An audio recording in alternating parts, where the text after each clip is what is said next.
Hi everyone, in this video I'm going to show you how to get 4K quality in CapCut. Well, it's very easy to do it, but you have to make a certain kind of changes as you can see on my screen. So right now you can see this is my normal video which I'm going to show you how you can just improve this video. Right, so first of all you have to just go to the effects section on the top left side corner. Once you're here, just type Smart Sharpen and you will get a filter. Now click and hold and drag it into your timeline and make sure you just increase the exact timeline, the video length to your Smart Sharpen.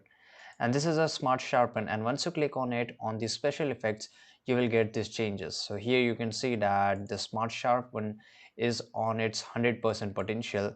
So if I just hide this, you can see the quality change, right? But still it is not looking good. So here there are some changes which you have to do.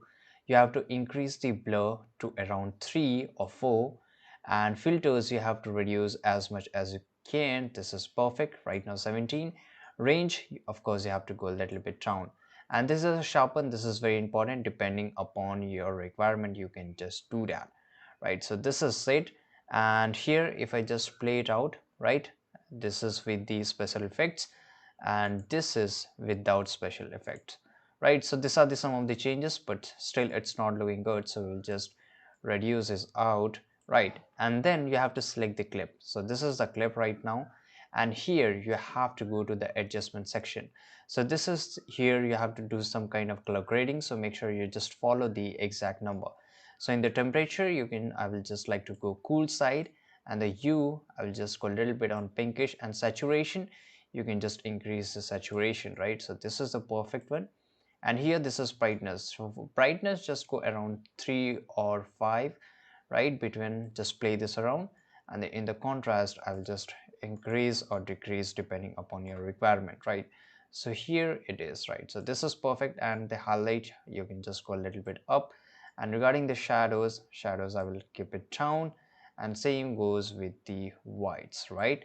And this is the black, right? So this is it, and these are the changes which you have to do it. And of course here you will get a sharpen, which we have already did it. And here is this clarity and this particles, right? Now if I just place this video, you will find something different, right? So this is the video which I am going to show you, and this is the quality video, right? So it is much more in 4K quality right now. And there's one more settings which you have to do. Just go to the exports here and make sure in the resolution it should be selected 4K, and in the bitrate just go and select customize and select 85,000, right? So this is a recommended number given by YouTube for 4K quality, so it's perfect for now. And then you can just export your video. So now it's a complete 4K video, and this is it guys. I hope you found this video very useful. Subscribe.